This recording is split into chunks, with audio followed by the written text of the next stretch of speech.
This is like a ministry and they're the congregation. We give the message, but everything else that happens between them is way, way beyond us.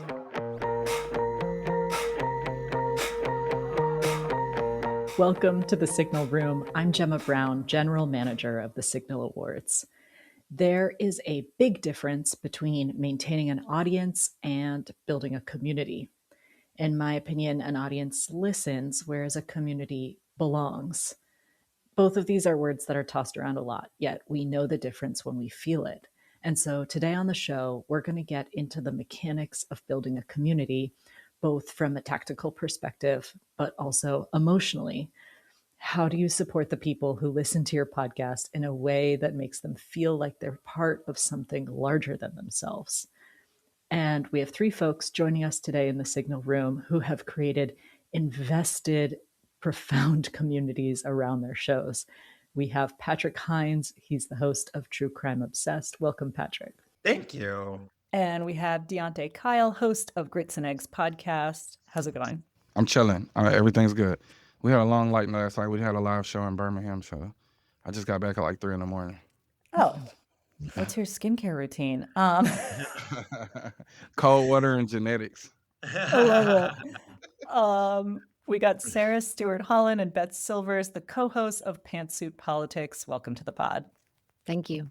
The very first question I want to ask is about the ingredients that go into creating an active community, the special sauce, let's call it. What would you put in the pot?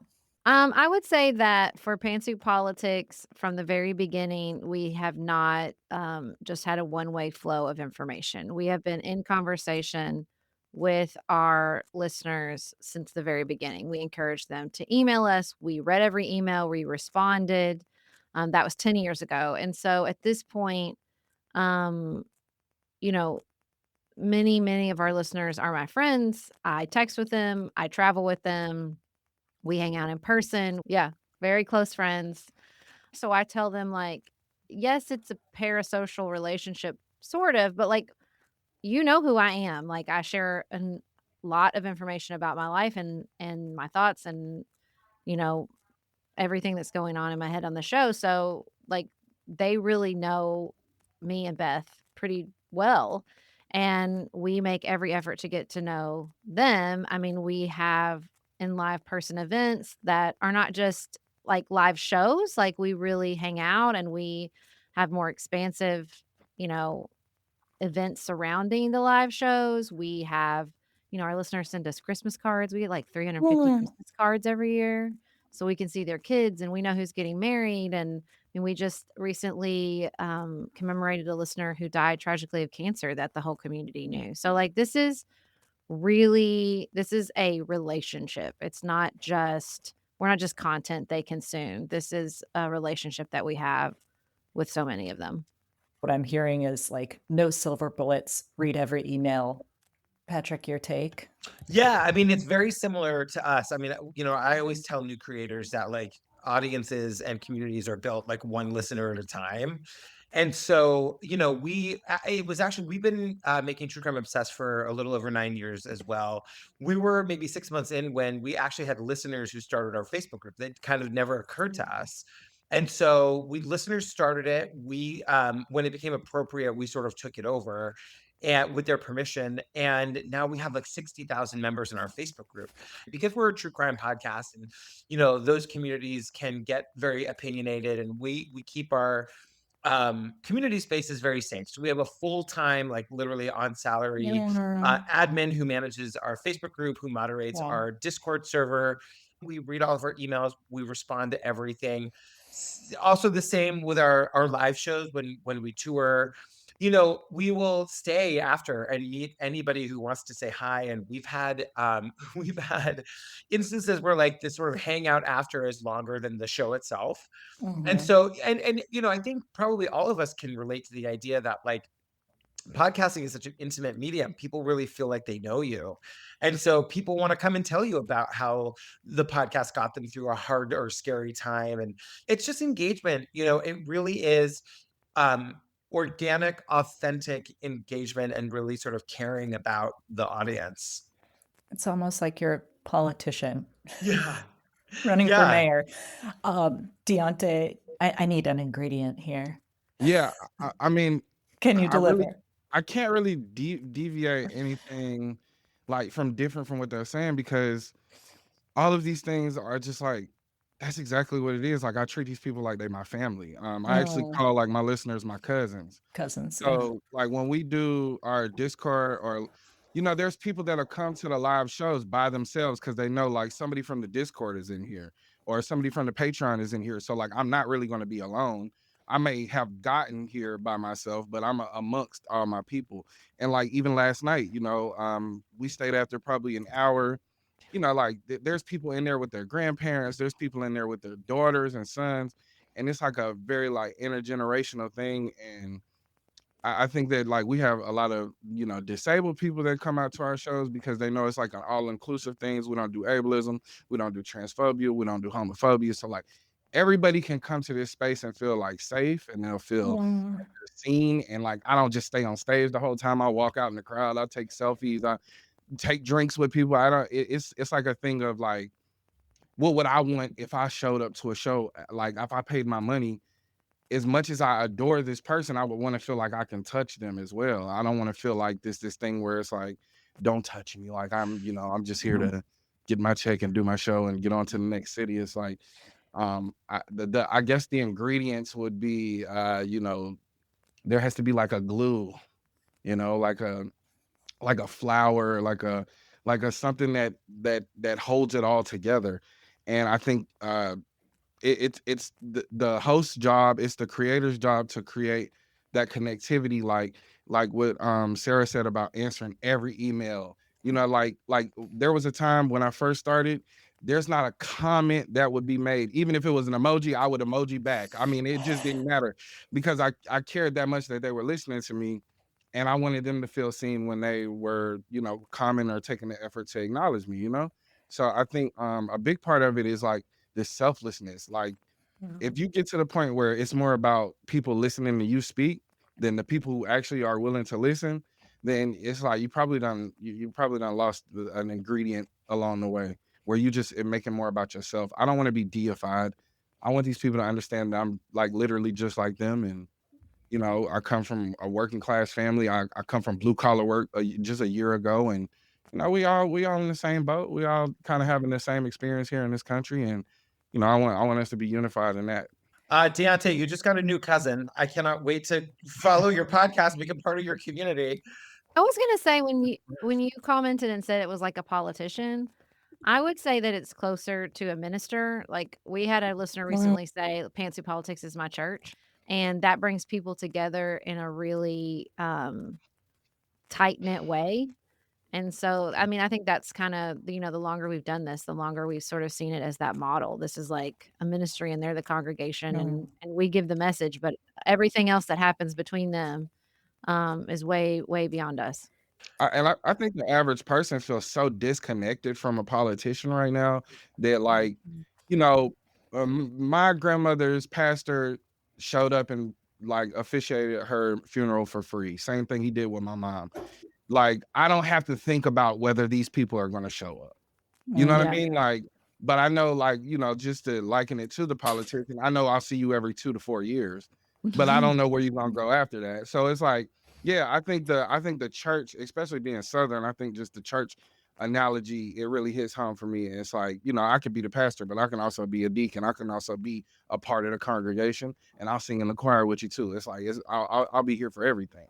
You're only going to make a podcast about something you're really passionate about.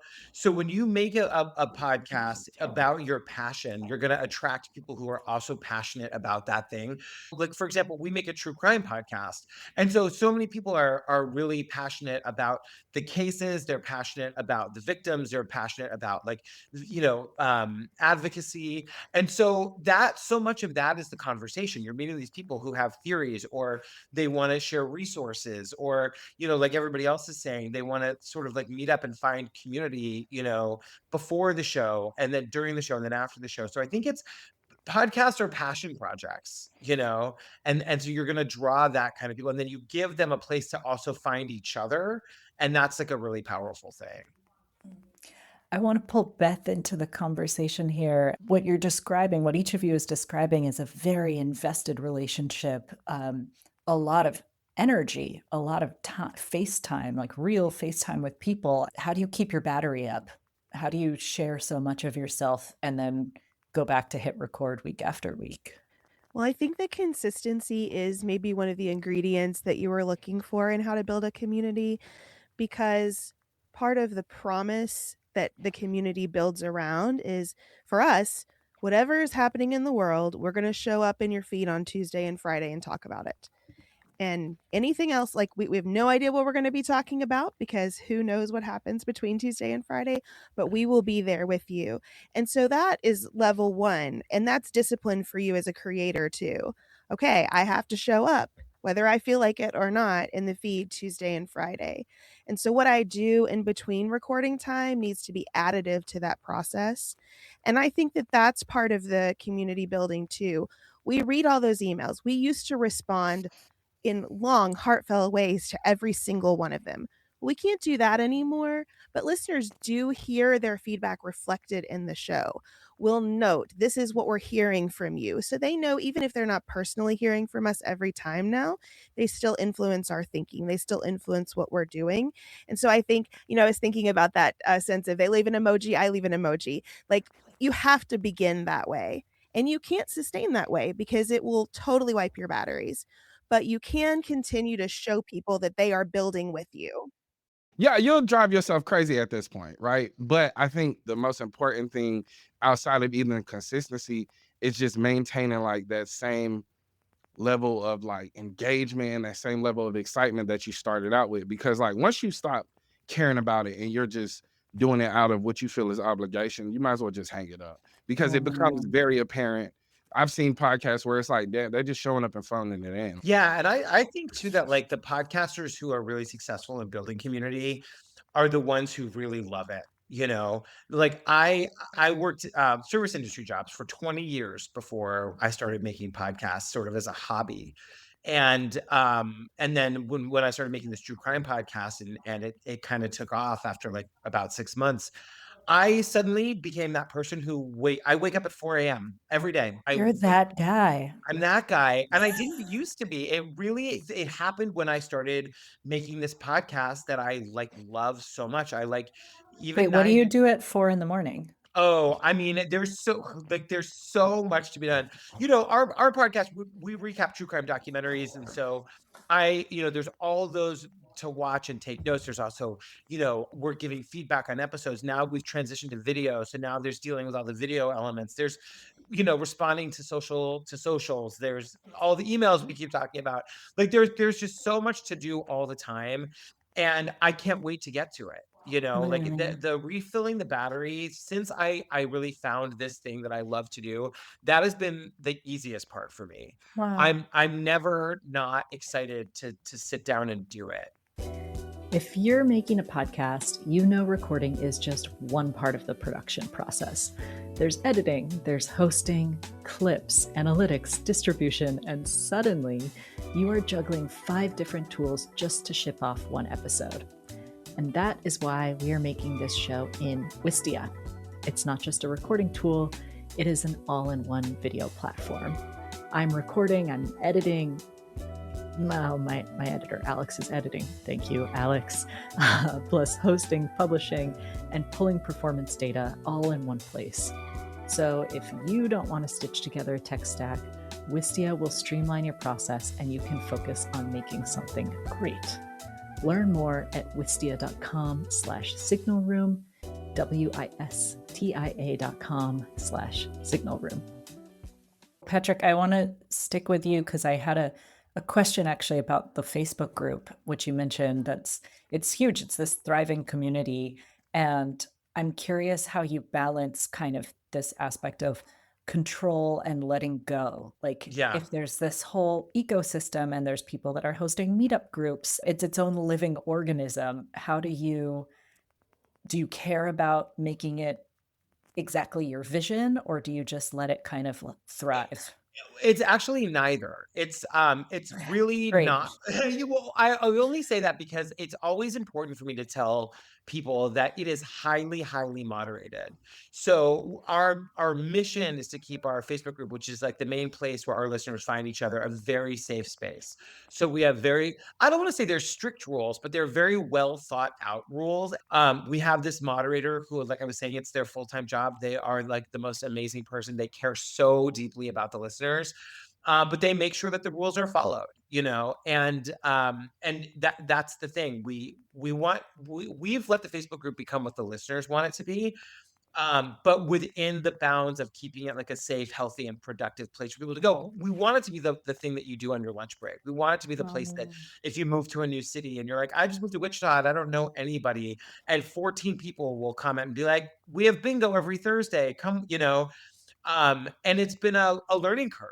But it's very, very important to us to to make sure that it's like a safe, healthy place for people to go. Speaking of building a community that is what the listeners want, has anyone here made a very tangible adjustment to their show, whether the editorial or how it exists, because of feedback from the community? And could you share an example? I think we're always trying to ride the audience's energy. Like, news fatigue is very real. And so we try to sense when that news fatigue is present and we need to do a more cultural episode.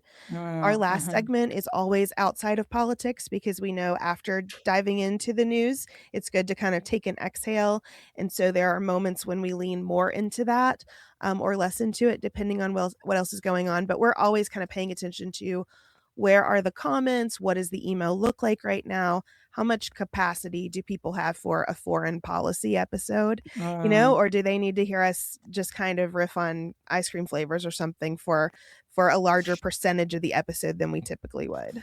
I got a question for y'all two specifically. If news fatigue, if you know it's real for like your audience, how real is that for y'all? I tell people that the promise of our show is real and I'm the proof. Like, the promise of Pantsuit Politics is that you can pay attention without being burned out or anxious. And, we're proof of that. I do nothing but read and follow the news. But the fact that I get to take all that stuff and information and stories and stress and sit down with Beth twice a week and like kind of talk it out helps. It keeps me from feeling frustrated and burned out. Now, we have a pretty robust leave at Pantsuit Politics. We take 2 weeks off at Christmas. We take a week for spring break, and we take an entire month off in the summer. And our audience encourages us to because they need breaks too. But I think the like processing together is really what keeps me from feeling burned out and overwhelmed and all that. We have a really robust sense of what news and politics means. And so we don't chase headlines. We don't feel compelled to talk about what everybody else is talking about. If we need more time to be able to say something intelligent about a story, we'll tell people, hey, as we're recording, this is breaking. We're going to come back to it next week when we have the facts. Or if we're just exhausted with something, we'll say, hey, we're worn out with this. We bet you are too. Today, we're going to dive into this topic instead. So we try to remind ourselves all the time. This is the beauty of being an independent podcaster. Nobody's the boss of us. Let's sit down and do what we need and trust that that will be what the audience needs too. Well, and I think the real key to that is the podcasting of it all. We're not Instagram influencers. We're not TikTok news people. We don't live at the behest of the YouTube algorithm. So we don't have to create content that's conflict ridden and that engages people's emotion and gets them all hyped up in order to get in front of people. That's just not how we've ever functioned. We might be much bigger podcast if we did, but we weren't interested in being that kind of, conflict ridden, polarizing content. Like, you're not welcome here if, you've ever voted for the other team kind of stuff. So I think that helps a lot too. You bring up an interesting point about these platforms. Like, each of you are beholden, whether it's Discord, whether it's TikTok, Substack, Facebook. Do you ever have that moment of existential dread? Like, oh, my community exists on this platform, yet I don't own this platform.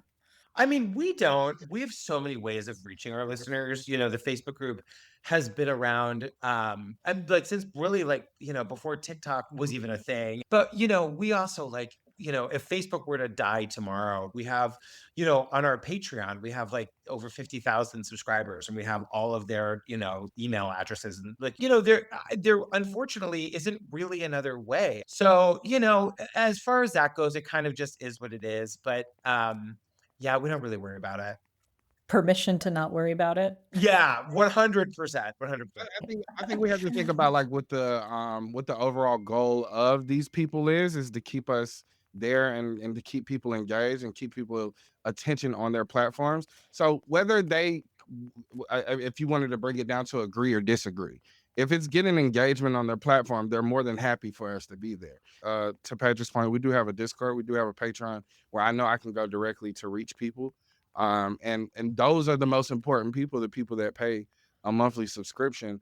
Those are the people that are dedicating their dollars to it more than just their time and attention. So I think, we'll always have a way to get in contact with the people we need to, For us, the Substack transition was a good one because we started to own more of our information and have more direct access to our people. Fundamentally, I think what I worry about less than being beholden to the platform in terms of that existential feeling is making sure that the platform works for us, not that we work for the platform. Because you can really easily get yourself in a loop of like, I'm just serving this machine because I want its algorithm to display my stuff. And we have to take a step back often and say, is that doing us any good though? Or, is that where our attention is best directed? It is easy to find yourself in new business lines if you are just trying to adapt to whatever TikTok or Instagram is wanting from you this week. It's like, here's the thing. I'm doing something, it's working. If y'all want to roll out a new feature and that means I take a dip for maybe 3 weeks until y'all find out nobody cares about that feature, then I'm willing to take the dip because the core audience is going to be there regardless. I think the beauty of social media is that every post is an opportunity to reach a new member, reach a new listener. I did about 11 episodes audio only when I first started out. I blew up on TikTok before I started a podcast, so I did not understand how to promote audio only. So I think for me, and I'm still figuring out podcasting, and I was like, I have We to all get to are. visual. You know what I mean? The imposter syndrome runs really deep. I talk to people who've been in this game for years and years, decade plus, and they say the same thing. Yeah, it's like as soon as I feel like, oh man, I got this under control, like I'm confident, I'm here, and then you wake up in the morning, it's like, yo, what have I done with my life, bro? You know what I mean? Like how did I get all these people? This is like, it's such a growing and blooming community, but like I think that there's a big responsibility on us to keep those wheels turning. Question for Sarah and Beth. What do you hope your community members are getting from being part of this community as separate from listening to the show or watching the show? I mean, I think just connection with each other. I just want them to have authentic interactions and relationships. I think often we articulate something that they're trying to figure out. I think they feel more energetic and empowered to engage in their communities. And so, we've heard everything from I'm running for office because of you. I voted for the first time because of you. I'm talking to my family again because of you. So, these are incredible. Any and everything for sure. And maybe just last question to round things out for Deante and Patrick. What has your community given to you? I mean, everything from socks to mugs to stickers. No, our community, I mean, it is, I always say that like I feel so grateful to get to do this. And during the pandemic and like the first 4 years of Trump, we got a lot like, you're getting me through this, that we're only surviving. And I would always say back to people, if I didn't have this podcast to make, I would die. Like I feel that strongly about it. And without your ears listening, I wouldn't get to do this. So just the act of listening and making it so that we get to do this every week. And this is our job. I take such pride, even though I still have to say, when people ask me what I do for a living, I say I'm a podcaster. I swear it's a real job. I still have to say it. But I take such pride in being a podcaster. I'm so grateful to get to do it. So, what they give to us is just their ears and their hearts and their continued support. So like body parts. Body parts. It is a true crime podcast after all. That would be hilarious, bro. Keep I your found fingers, this everybody. I don't found want this them. random finger, man. I wanna, Exactly. do this. Exactly. I think the part of the live show is like this fan art and stuff that like they give me, like those things are like material things, but like honestly, I feel like I have such a sense of purpose. Mm. Like it's one of the most incredible things to like, to feel like this thing that may not seem like a job to most people. It feels like so purposeful and like life's work at times where, like these comments of people like, this is bringing me and my girlfriend closer. This is like me and my wife watch this now and like we have stuff to talk about at dinner. And me and my dad never connected on politics until we started watching your show together. And like these things that are like becoming moments for people inside of their homes. Like the best thing for me is like when YouTube will send me a notification, it's like 40% of the people watching this are watching this on TVs. Mm. This is not just something they're just rolling around listening to like in the back and as background noise. This is something that people are congregating around. And I take on not only a responsibility, but I take on the purpose like seriously. And I think the 3 shows here and including this show that we're on, um, these are people. We're all people that are putting forth a lot of intention towards what we put out to our audiences, and I think to receive it back is probably one of the most gratifying things. Well, thank you all for bringing so much fullness to this conversation, so much of your battery life, and for making me realize how much of a two-way street this work is. I talk to podcasters all the time, but I've never quite engaged in this corner of the conversation, and I can just hear how acutely from each of you your community gives to you and isn't just taking. So thank you for sharing all of that. So grateful to have each of you on. Thank you for having us. Thank you so much. Yeah, thank you for having me. Thank you so much. Goodbye. The Signal Room is created by the Signal Awards, and our team includes myself, Alex Kappelman, Emma Larson, Nick Snee, Amy Chen, Annika Bjardendotter, and Mural Satar.